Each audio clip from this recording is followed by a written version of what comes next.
of all, I want to thank Patricia Cullinan for inviting me. And also, I wanted to mention that when I came to speak here before, I did find that it was a really great audience. You know, you're very knowledgeable. And I'm currently writing a book from Mexico City. And so I was thinking, well, I'd really like to know what people in California, you know, when you're writing, it helps to have ideas or people in front of you. So I really appreciate your coming out. And I thought, wow, remember those people in Sonoma who had such interesting insights and were so involved. So I really appreciate that I could speak to you today. And also it's really nice to be back in person with some of you. And it's also nice that we can incorporate a lot of people who are further away through the Zoom. So thanks very much. All right.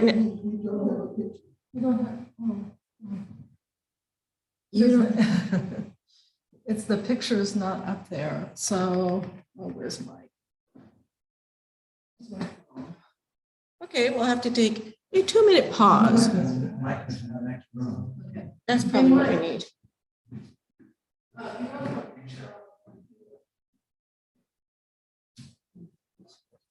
Technology is so great that it just multiplies and not. Sorry, I should have done this before.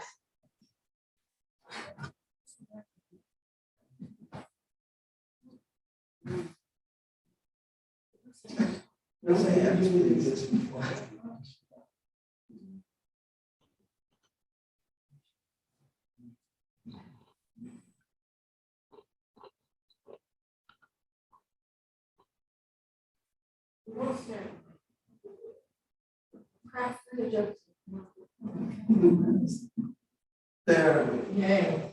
Okay. You got Kathy Hill on right, and somebody, okay, that's a problem. Okay, so I'm just going to dive in. I wanted to talk about California's coast as being a border with China, while California's inland, at least Southern California, has a border with Arizona and Sonora, and so was more connected to New Spain. So what we think of today as Mexico was New Spain at that time in the 18th century. I'm really talking about the time period 1777 to 1787. Oops, page down.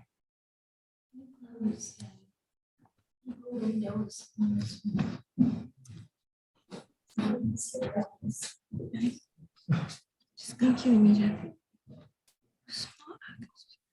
That one. There you go. And, but wait a minute, Anita. How do I get to the next slide? With the clicker. The clicker, where's the clicker?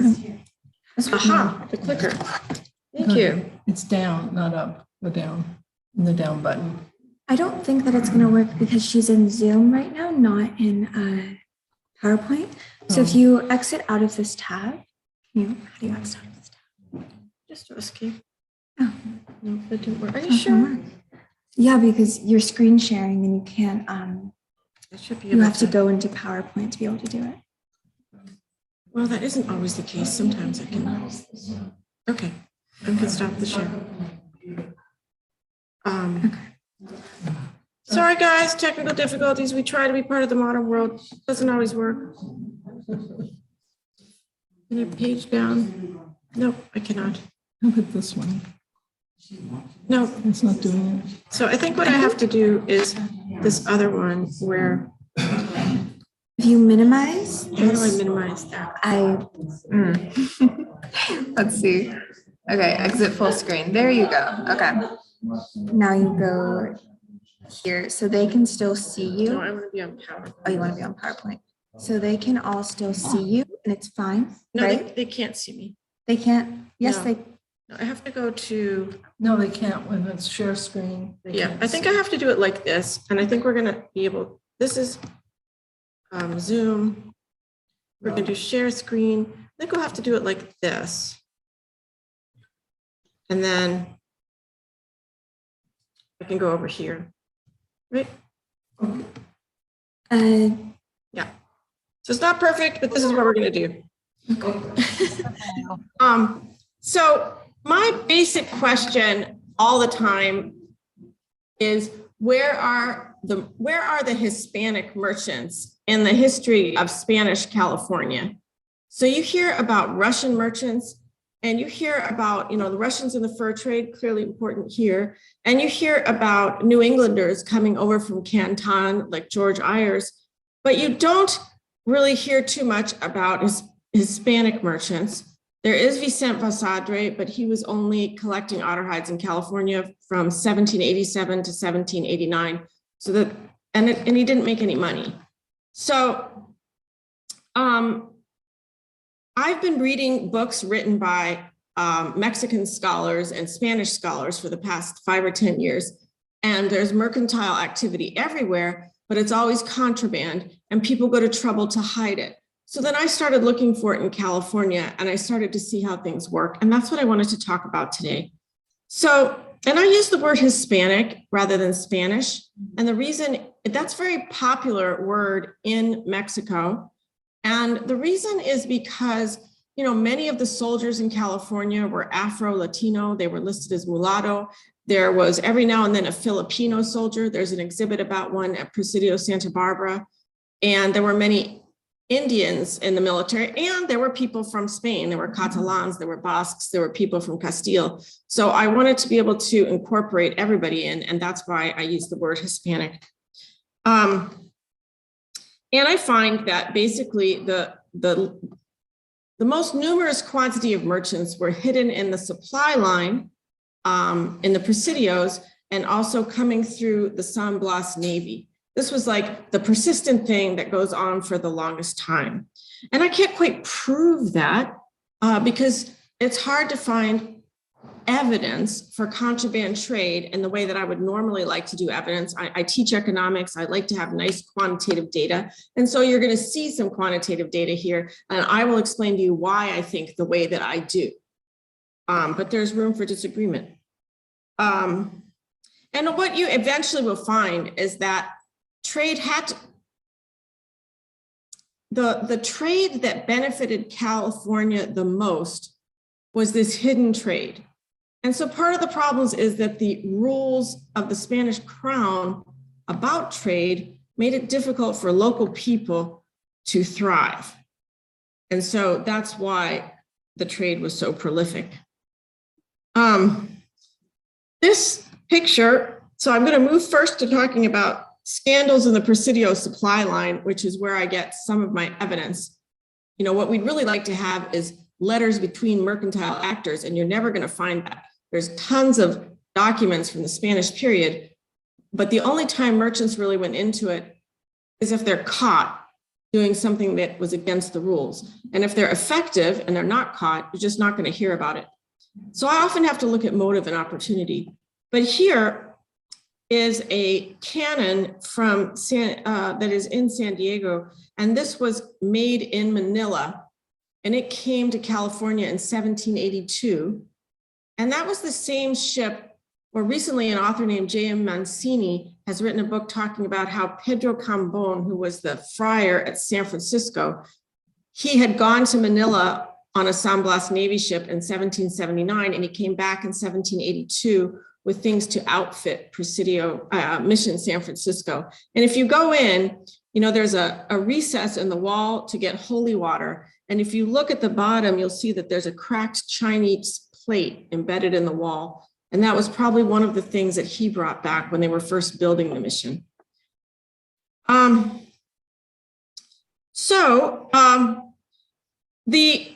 1781, Felipe de Neve was the governor of California, and he points out that there are no mercantile actors in California, and he creates a position inside the military structure of the habilitado.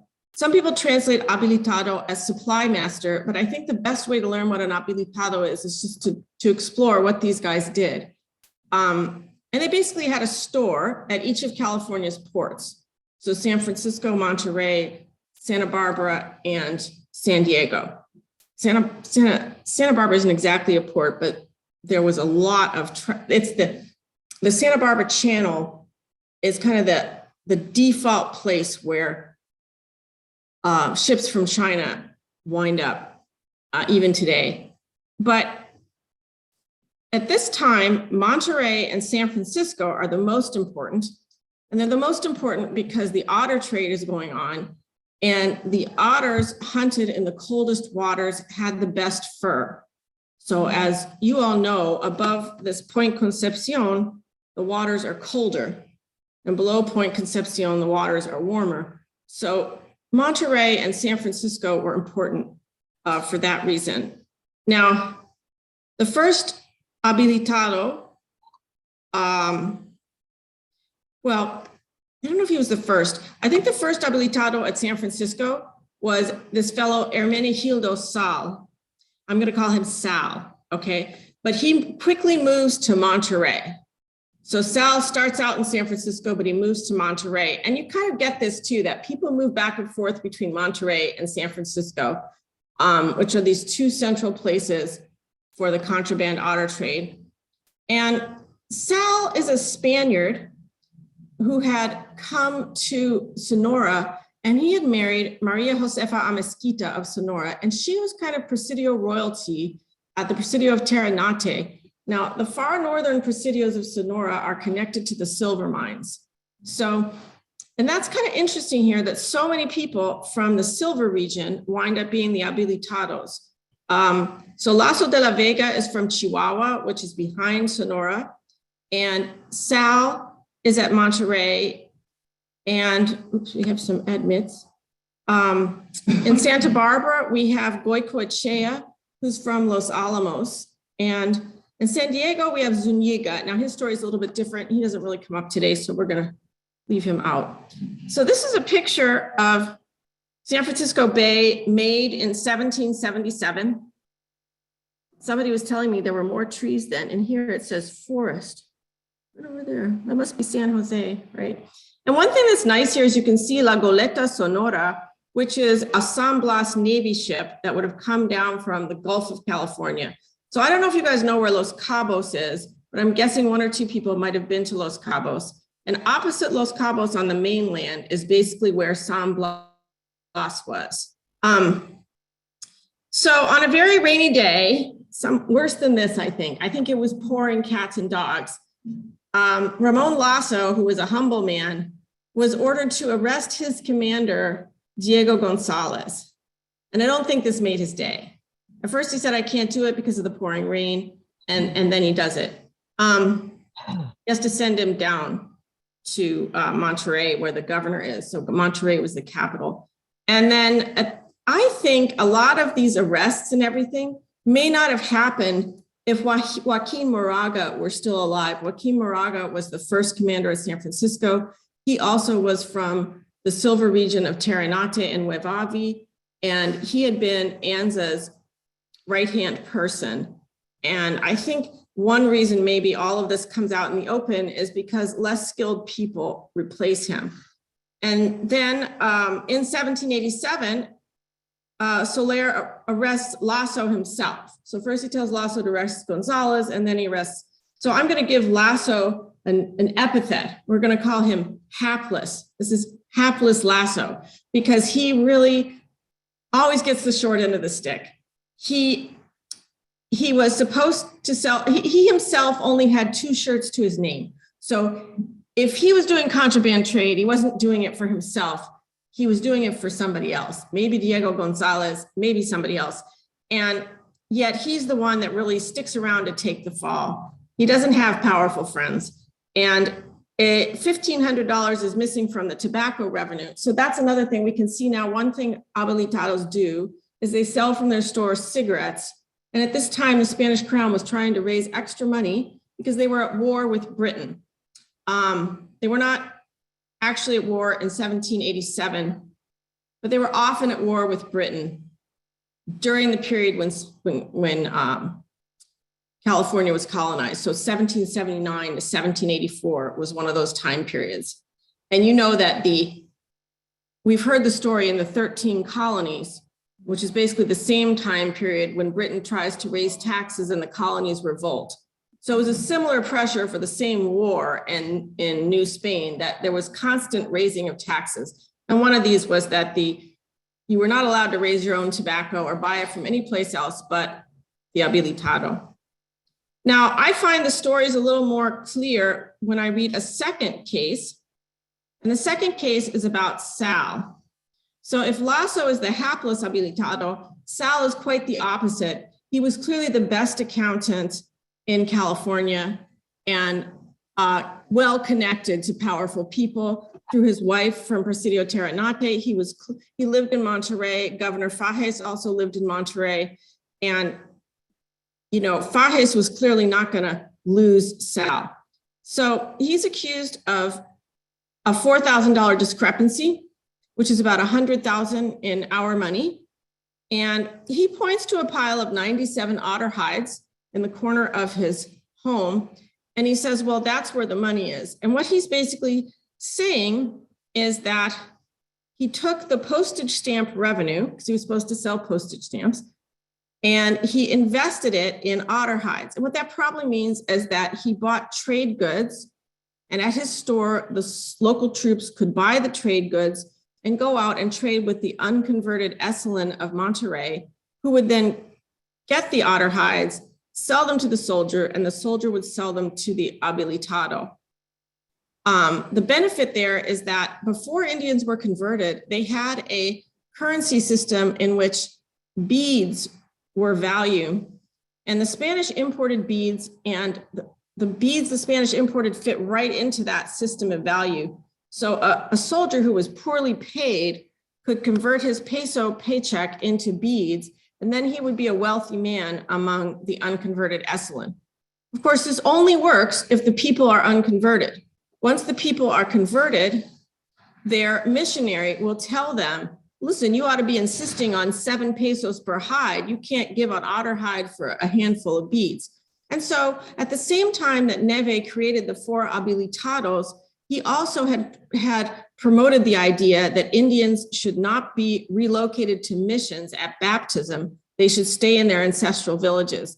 And I've always wondered if there's a connection there, if he on purpose was doing that so that the ability for soldiers to hunt otter hides would exist for a longer period of time. But I can't prove that. And I'll just have to, it's just a question, and we'll have to wonder about it. So certainly Fajes, the governor of California, wanted to go to Sal's defense, just like he wanted to go to the defense of the hapless Lasso. But when Fajes attempted to transfer the hapless Lasso from San Francisco to Santa Barbara, he said, you know, Lasso made a mistake. He's not too bright. If we send him to a good supervisor in Santa Barbara, then everything will be okay. But the head of California at this time was in Sonora. We were part of something called Provincias Internas, which is kind of like a mini viceroyalty for the western half of New Spain. And the commander was in Sonora. And the commander in Sonora said, if you, Fajes, move Lasso to Santa Barbara and he gets in trouble again, you know, it's going to be on your head. And I think that terrified Fajes, because then he dropped Lasso like a hot potato. But when it came to Sal, who was the best accountant in California, lived right next to Fajes, Fajes really went to bat for him. The first thing he said was that, here was Lasso's defense. Let's talk about Lasso. This is the hapless Lasso in San Francisco. He said the soldiers, the reason he didn't have the tobacco money is because the soldiers who came to repair his store during the rain had pilfered it and taken the tobacco. Then he said also he was short of money because he went to Monterrey to bring the sugar up, and during the voyage, the sugar had fallen out of the pack train. And this is also interesting because you get a sense of what habilitados do, you know. And then everybody did know that Lasso only had 2 shirts, that he was not a man of any wealth. And so who had the money? In the 18th century, the auditor believed that the Castros were involved. And it's interesting because we see later that Josef Soberanes was the person who was tanning otter hides in San Francisco. And Soberanes' wife was a Castro, and the Castro were a powerful and influential family in the Bay Area. So, but anyway, the document only has this little clue and doesn't say anything else. Anyway, nobody really helps Lasso. He's hung out to dry. He loses his job. He's told he can never work for the military again, which, you know, in 1787, San Francisco really limits his options. And he can't get married because he can't get permission to marry because he doesn't have an income. And he winds up being a school teacher in San Jose, where the Castros had a lot of clout. So for Sal down in Monterey, okay, his first line of defense is that he didn't have time to keep track of everything. He was selling the stamps, he was selling the tobacco, he was raising livestock, he had 100 sheep and his horses, and he was supplying ships. And then in 1785, his commander had been Diego Gonzalez, who was later moved to San Francisco, and Gonzalez was arrested for contraband trade with the Manila galleon. And so for a while, Sal had to be commander in addition to habilitado. So he says that, you know, he lost track of everything. But the trouble with this is that Sal was well known to be the most on the ball person and the best accountant. And the reason why Fages didn't want to lose him was precisely because he was, you know, intelligent and hardworking. So nobody really believed that. And then he said that squirrels had eaten a third of the rice. And then he finally points to the 97 otter hides in his house and said he has invested the postal revenue in the hides and he can get it back as soon as he sells the hides.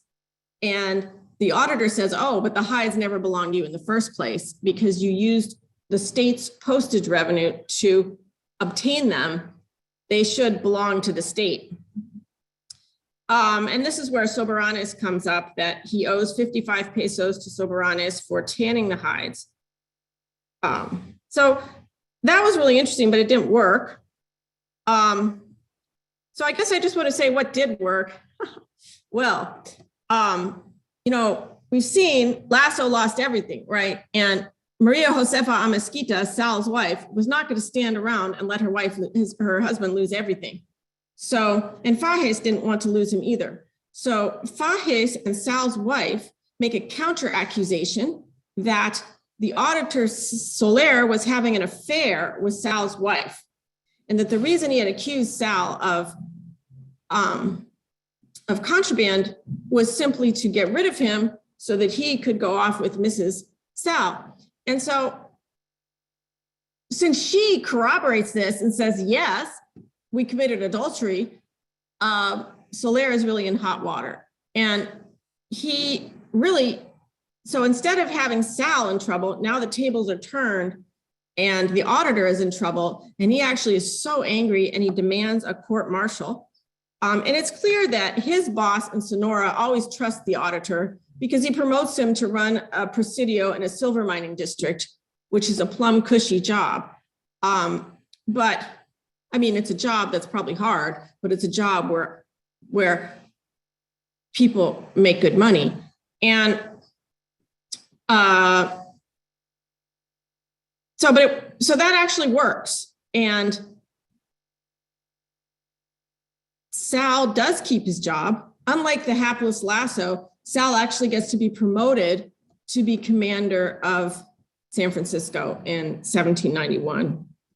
So Hubert Howe Bancroft completely believed this, that the auditor was having an affair with Sal's wife and just made it up to be vindictive. And I don't really think anybody has looked at it since then. And I've been going through all these detailed little documents because I'm weird and I like to do that because it really was a lot of work to go through these.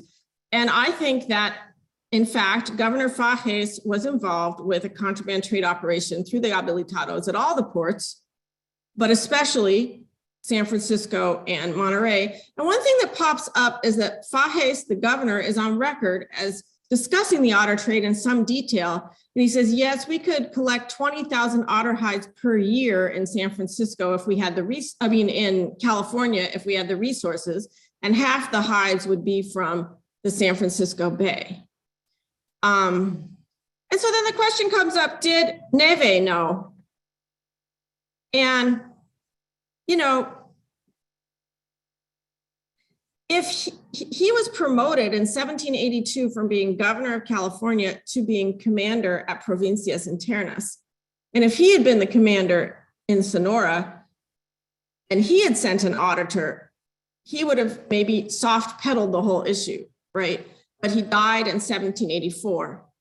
Anyway, I have no proof about Neve, and I don't really know if he knew what was going on or not. I do think that Fajes knew because of the zeal he puts into defending Sal, and because of his own comments about otter hides, and because I have a couple letters where people from Santa Barbara and San Diego, the habilitados, are talking about their efforts to collect otter hides and the problems they're having. But I don't know about Neve. And the thing is, Neve was very loyal to the Spanish crown. He was very loyal to Galvez. So the question that really comes up is, the Spanish crown did not want this trade in California, but a capable leader of California might have wanted to develop the trade because it really benefited all 5 sectors of the society. The unconverted native people appreciated getting the beads. The baptized Esalen and Ohlone were not opposed to hunting otter hides that I know of. It increased missions' ability to import cloth and tools, and the rank and file soldiers certainly appreciated. If they caught 3 otter hides or traded for them, it could increase their pay by 30% for the year. And certainly the officers and the governor would have benefited. So, you know, obviously the otter hides would not have been, the otters would not have benefited, but I don't think anybody at that time cared about the otters in the way that we do today. So just to look at the finances for a minute, Sal earned 400 pesos per year, the astute and talented Sal in Monterey. So the 97 hides, which the auditor discovered, eventually Sal personally was able to hold on to those, but he did sell them for 693 pesos. So you can see that would have increased his salary by 173%. You know, that would have doubled his salary plus. He could have even shared half of it with the governor, and he would have increased his standard of living by a lot. So if everybody in California, you know, Fajes said you could get 10,000 hides from San Francisco, they usually got $7 per hide in California. So that would have been 70,000 extra, which would have been about, you know, almost double the military pay of the time, or the budget for California's military at the time. And then the ships that took the hides to Asia, people said they would get between 40 and 100 pesos per hide. And so the people that really had a big incentive to do this were the San Blas Navy or the Manila Galleon. And Mexicans have published stories that people who worked for the San Blas Navy were able to retire early from their incredibly dangerous job because of the amount of money they made in Manila selling otter hides. Okay, so before we leave, I wanted to show you, so in Monterey, when the auditor arrested Sal, he said, you have this $4,000 deficit, so we're going to auction off your possessions to raise money to pay off the debt. And it was, and everybody in Monterey was pretty clear that Sal lived beyond his means.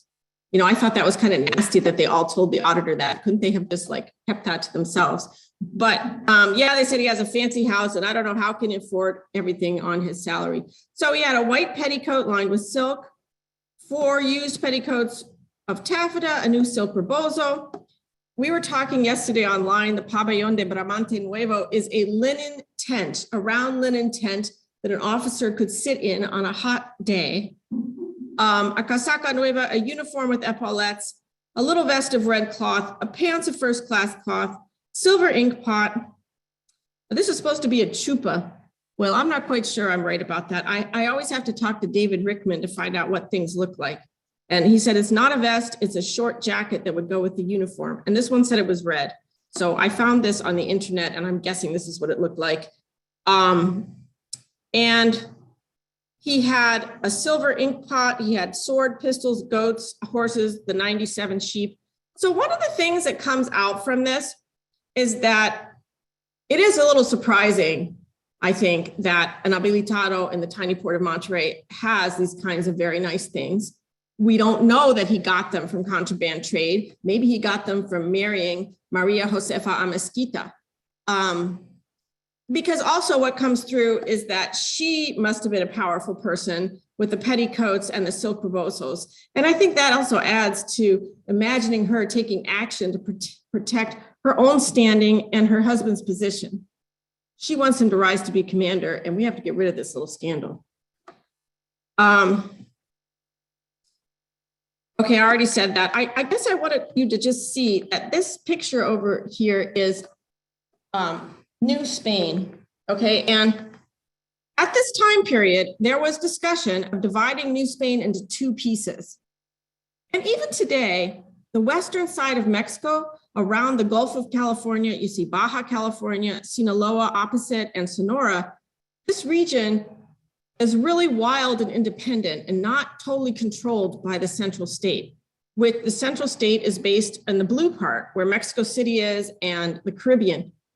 And this is where the Spanish crown was trying to put, they wanted to make the headquarters of this whole region in Sonora. So the auditor was sent out to California from Sonora because there was this talk of dividing New Spain into two viceroyalties. And the reason would have been to control contraband trade. In order to understand the contraband trade, I think we have to look at this map for a second. This comes from a 21st century annual report. And it shows you this green section, right? Green section. This is the faja de plata, the silver fields that even today exist in Mexico. Now, Anza and Sal, and so Lasso was from over here, silver fields in Chihuahua. Joaquin Moraga, who was the first commander at San Francisco, was from here, right on the border on the Arizona side. Anza would be Presidio Tubac's commander, and Maria Amezquita was from around here too. So I think it's just helpful to see what's under the ground. Now, for why were so many of these incipient commercial actors in the ports the first men to hold these positions from Sonora's silver region? And it was because Juan Bautista de Anza brought them in 1775, or they came in 1781 along that route that Anza had opened up. And there's an amazing article written by Bernd Hausberger, who is a German professor who teaches in Mexico, in which he tells us that the Anzas controlled 3 presidios in the silver mining regions, and they were making money from the silver mines and also making money from haciendas where they raised cattle to supply miners, and that they had mercantile relatives in Mexico City and in Madrid, so that's how they kept control over the 3 presidios. When they were lobbying to keep a presidio command in the family, they had people in Mexico City and Spain to help them confirm those appointments. And it's very common, it's very well known that in Chihuahua and Sonora, being a presidio commander came with perks. It was a very hard job, and Indian fighting was part of the job, and people often died young, as Anza's father did. But the benefits of the job was that you could sort of treat the presidio soldiers as part of the family business and gain access to silver mines before everybody else knew about them. But I don't think these silver mines, you see here, the silver mines, where'd they go? So the silver mines on the Sonora, Arizona border are not the big ones. They're going to be relatively small and medium-sized. And my guess is they could not afford to pay taxes and still be profitable at those mines. So I suppose that is why they wanted a path to the Pacific, so that they could export silver on the Pacific or maybe import mercury. Mercury was brought from China repeatedly for hundreds of years in small quantities, and it was essential for refining most silver. And also just to supply Sonora with fresh, clean, new things. It would be easier to supply Sonora, say, from Los Angeles than it was from Mexico City. But anyway, this is where a lot of people in California came from, Sonora, and it's still true today. You see a lot of restaurants today are Sinaloan.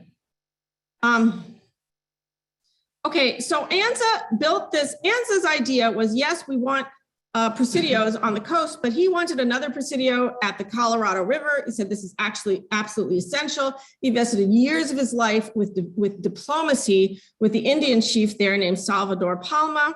That's who's pictured here, Anza and Palma. He promised Palma several missions.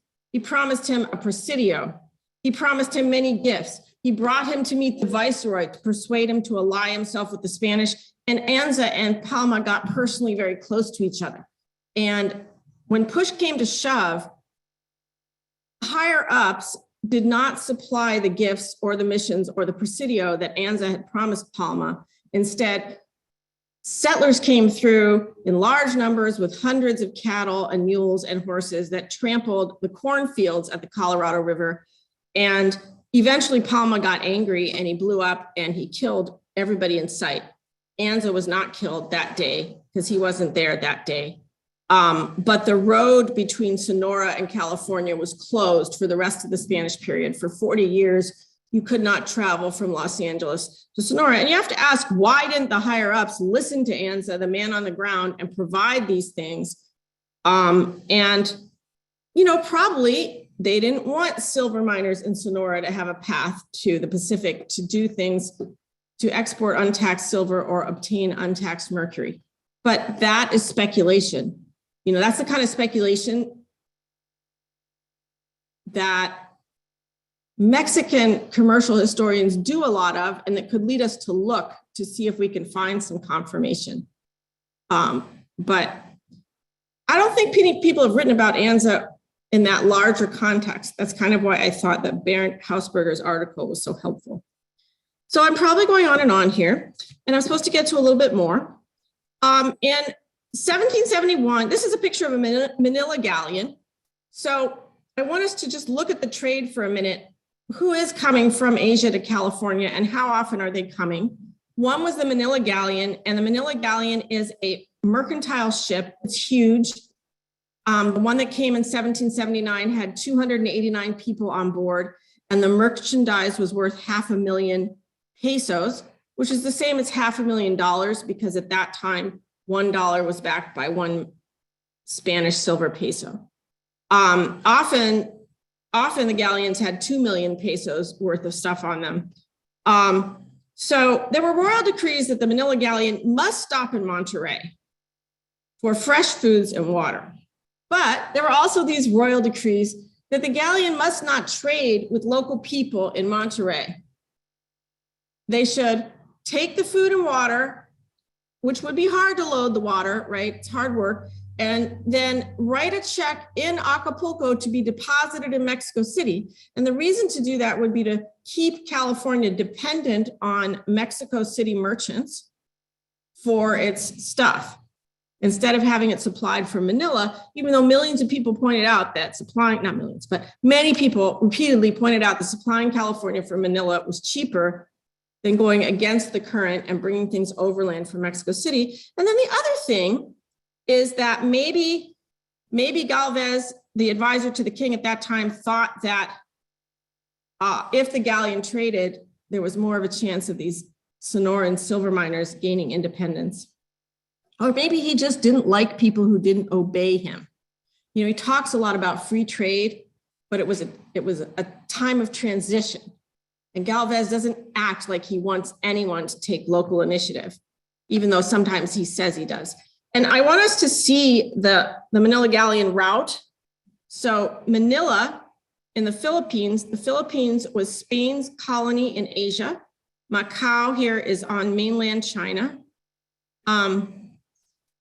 Manila merchants, the Spanish merchants in Manila would import Chinese goods through Macau, such as silks.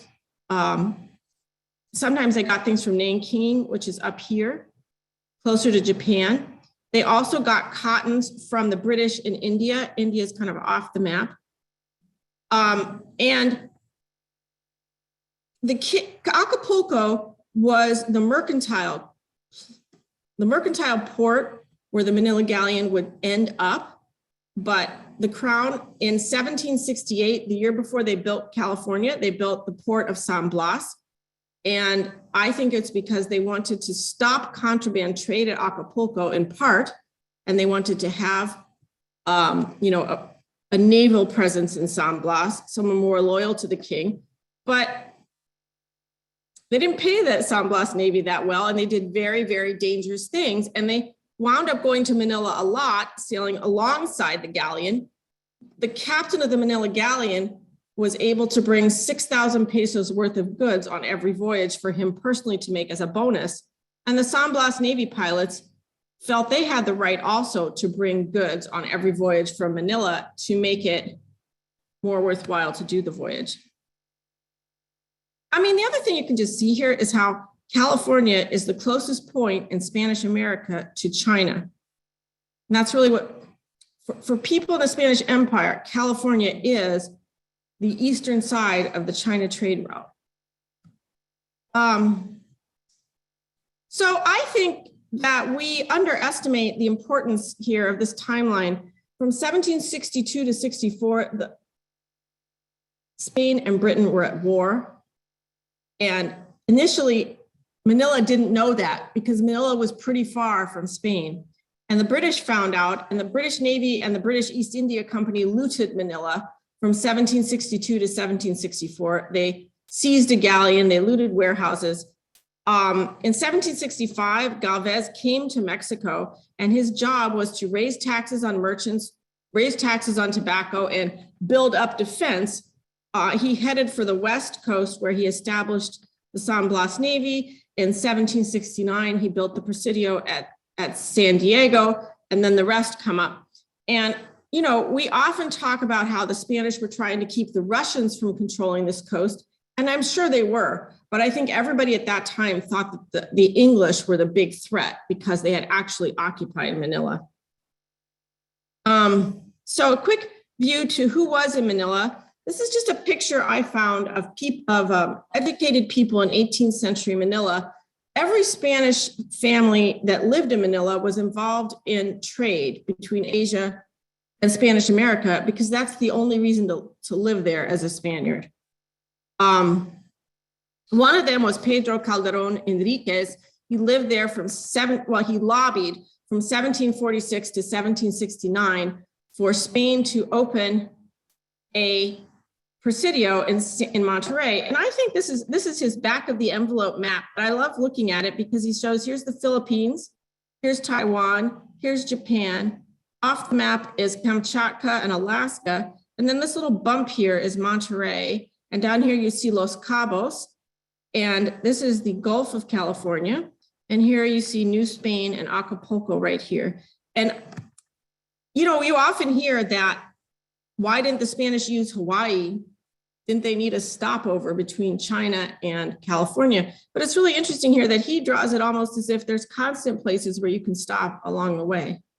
I made these two lines because the traditional route of the galleon by the late 18th century was to hit California's coast closer to Santa Barbara, but Galvez really wanted the galleon to stop more northerly, and he talked about Monterrey and San Francisco, and he really would have liked the end to be San Blas, but that never really came to be. Now, Calderon lobbied for this starting 1746. So in 1741, the Russians started selling otter hides in China. And initially in 1746, Calderon says, we need to protect California from the Dutch. We merchants will put up 50,000 to have boats off of Monterrey.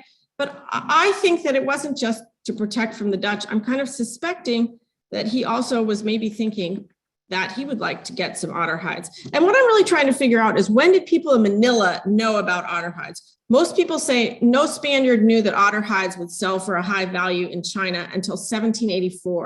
1784 is when the diary from Captain Cook's voyage across the Pacific was published. The voyage was made in 78 and the diary was published in 84. And I'm willing to believe that people in Spain didn't know until they read that diary.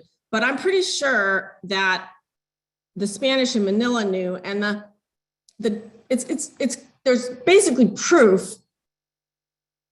So the Spanish author on this is Bernabeu, and he says by 1774, the Spanish were collecting otter hides and shipping them to Manila. And the first person to do it was a former Manila galleon pilot named Juan Perez.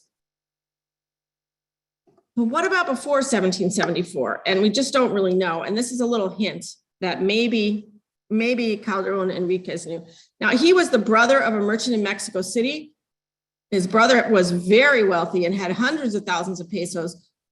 Calderon had 30,000 pesos that he lost when the British seized the 1762 galleon. He was sailing to Mexico City, probably to bring Chinese goods to his kin. The first Manila galleon in Monterrey was the San Jose in 1779. And I thought this was really interesting because the galleon itself did not anchor in Monterrey. So at first I thought, well, it just passed by, but it actually put a launch down, and the launch went in and they got the keys to the storehouse and they did trade. So that was really interesting to me that they actually had trade with the galleon in 1779, even though the galleon was not able to anchor. The galleon turned out not to like the port of Monterrey because it was just too foggy. And the galleon was this huge boat with 30 people's wares on it. And the fog came up and the wind came up, and he thought that they were going to crash on Año Nuevo Point, which you see in the top there. And they managed to avoid that, but the commander fled and didn't stop until he got to Los Cabos. He had somebody on board from Monterrey that he had to leave off at Los Cabos, and he had to find his own way back. These are the merchants on the 1779 galleon. There's a 1,500-page document. I didn't read every page, but this one shows the names of the merchants, and you'll notice the merchants with the most was Felipe Vélez Escalante. And what I thought was very interesting is this very median merchant, the Marqués de las Salinas. And his son later asked to become governor of California. So I thought that was really interesting that this family in Manila was watching California and passing through California. And ultimately they asked if they could come with local people, which presumably means Asian people, with artisans and farmers and family members, to settle in Monterrey and hunt otter hides. And they promised to deliver mercury to the silver miners. One thing that I see here is I kind of got a better sense of a galleon, because the 60,000 pesos that Felipe Vélez Escalante brought, or the 13,000 pesos that the Marqués de las Salinas brought, those are enough for a ship. Like, I've seen other ships that carried 7,000 pesos worth of stuff, and that was their cargo for a whole ship. And I've seen other ships that had 60,000 pesos, and that's their whole cargo for a whole ship. So really, I understood then why the galleon is so huge. It's really got the equivalent of 30 ships cargo. And that's why it has 289 people. And I don't know why they did that. I was really trying to find a picture of these Manila merchants, and I didn't find this, but what I did find here is in 1782 or 1779, everybody in Manila was afraid the British were going to come back and loot the city, as they had done in 1762. And the merchants financed the outfitting of 4 regiments. And you see here, Felipe Vélez Escalante, the one who had waged the most on the 1779 galleon, he was the one who financed this regiment. And the Marqués de las Salinas, whose son wanted to become governor of California, he financed this regiment. And in fact, his son would say that in his application to become governor of California. He would say, my family has served the crown well. We outfitted a regiment for the Battle of 1782. And exactly what happened in Manila in 1782, it's a little hard to find out. A lot about Manila is a little secret and missing. But I'll keep looking. This is the cargo that one merchant, the Marqués de las Salinas, had on board. These are chocolate cups. They were made in China for export to Spanish America. He had 1,000 of these. Only the Spanish Americans drink chocolate. It's not a Chinese thing. It had 141 bolts of Nanking cloth, which could be yellow or blue, and was used for making things like these trousers, and 225 pounds of cinnamon. So, but with the Manila galleon, so the next Manila galleon to come, and which really anchored in Monterey, was the 1784 galleon. And the interesting thing here, though, is that it didn't come alone. It came with a San Blas Navy ship. It says, llevando en su conserva la princesa. And this means that the princesa, the Navy ship, was in convoy with the galleon. And when they got to California's coast, the galleon went down to Monterey, and the San Blas Navy under Maurel came to San Francisco Bay in 1784. So if, Joaquin Moraga or Diego Gonzalez were there with their habilitado lazo, they would have traded with Maurel in San Francisco. And he was known to be selling otter hides in Asia. And he also had Bruno de Hezeta on board, who was also known for this. Now, Maurel and Hezeta were also some of the greatest pilots of all time. They explored very far north in the very cold waters, up by Nootka Sound. And they probably felt that they deserved to earn anything extra that they got. And there were people that agreed with them about that. And these people would constantly come, these San Blas Navy ships, it was their job to stop at different California presidios and deliver goods. The goods they were supposed to deliver were from Mexico or San Blas. If they also delivered goods from Manila on their own account, that's a possibility. Miguel Constanzo wrote that the galleon brought metal goods and cloth regularly. And I think the Mexicans say that these pilots made money from contraband trade. And I guess what really surprised me is how many there were. So this is a list of the ships out of Manila, or the ships out of San Blas that went to Manila. So in addition to these, there was also a Manila galleon going most years. So the total would be kind of like twice this, but the total number of ships going between Asia and California and Mexico. But here, you see sometimes it says in the documents, like this one, San Carlos El Filipino in 1782.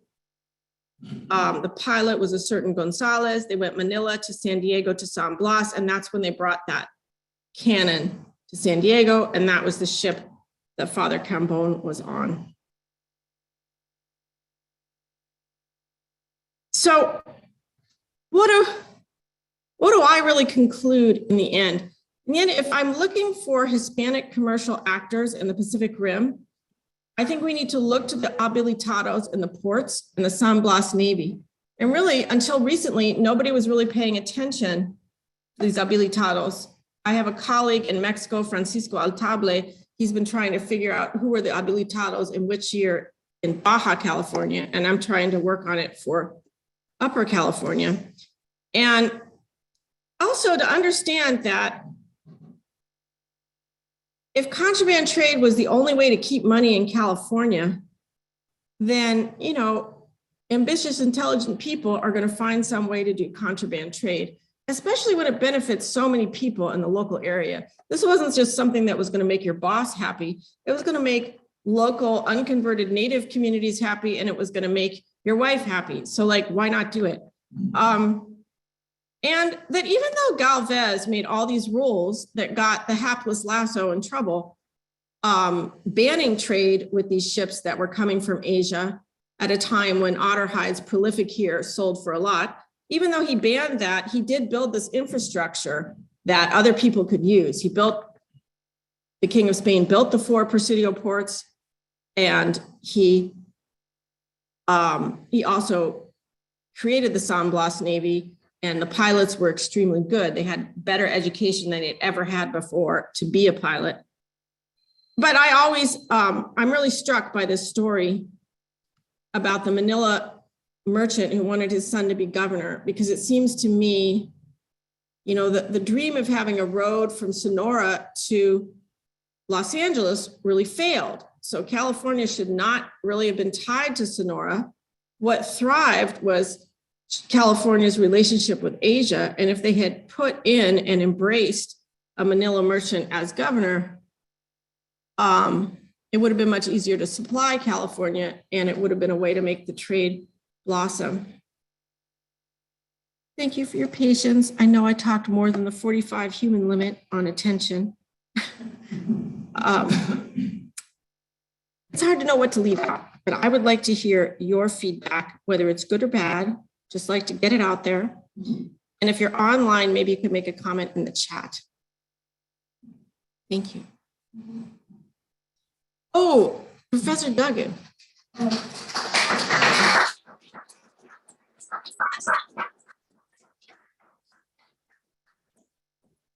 You said that the captains of the galleon have rights to bring some bales of goods, and the captain of the Navy ship too had a right to bring. Were those listed and taxed, or were those company? Okay, in the 1779 galleon that I looked at, the governor was watching like a hawk, and it does list the exact quantity that each person in the crew and the officers are permitted to bring. I think that there was a huge amount of discussion in Manila about how much each person was able to bring. Some people were granted an allotment and they would sell it to somebody else. There's hundreds of pages of widows who have the right to put some small quantity on the galleon, and they sell this to others.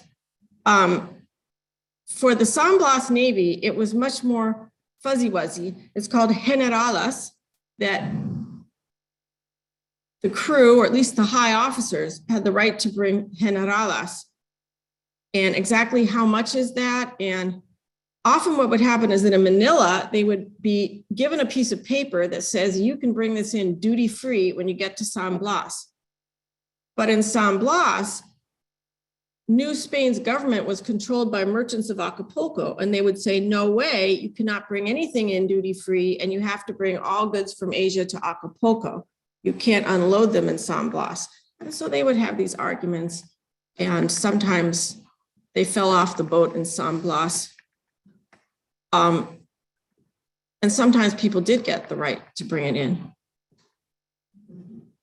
In your research, did you find lists of who were crew members and names of the, besides the captains and all the big guys, the little guy?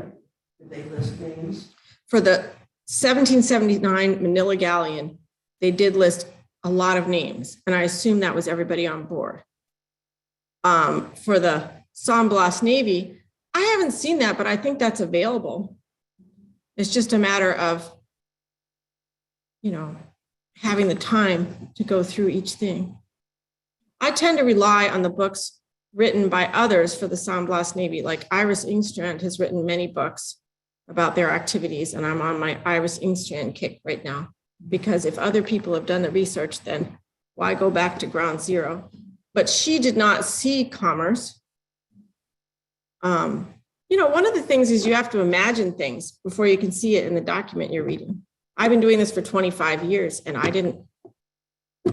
thought missions and presidios were all we had in California. I had to widen my eyes to seeing Manila and San Blas first, and then I had to read what the Mexicans were writing, and they're constantly writing about military actors in all the different parts of the empire that are supplementing their income in this way. And that really hadn't occurred to me.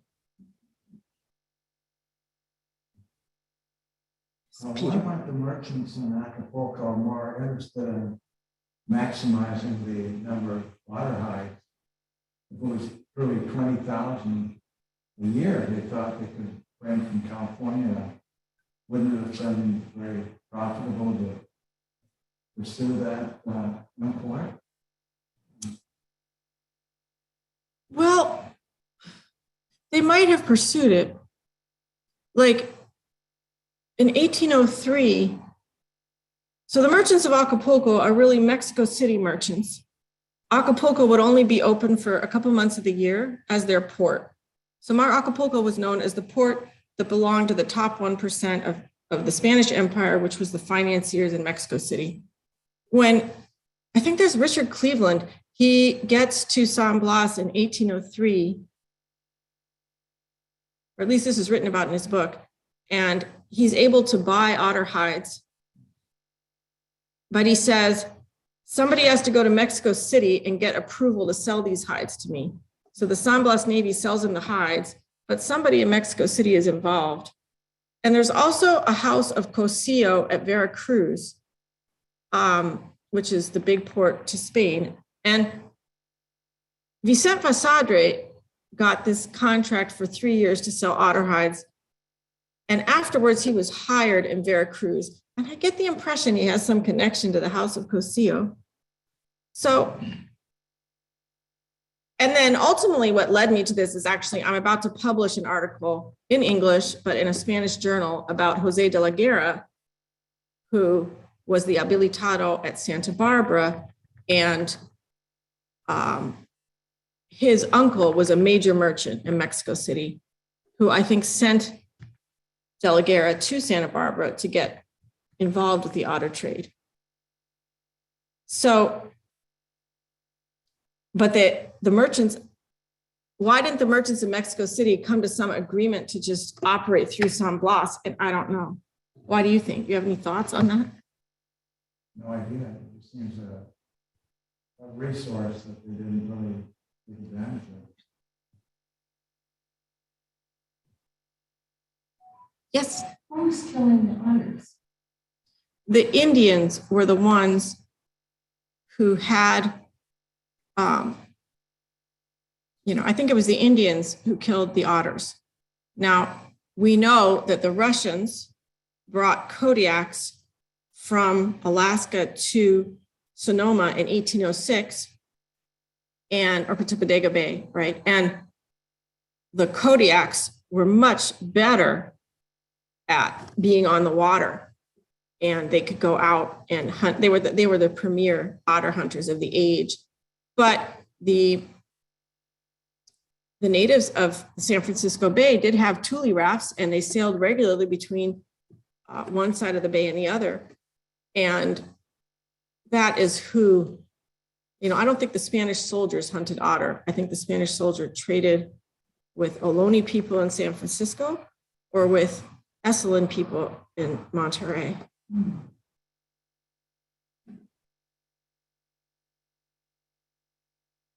Oh, come on, aren't you? Yes. One more question. When you talk about postage stamps, are you talking about stamp paper? Oh, see, For contract? Because, there can't be that much.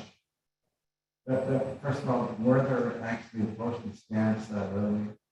I know somebody was going to ask me that, and I don't know, but they call it the correo, the mail. What is the revenue from the correo?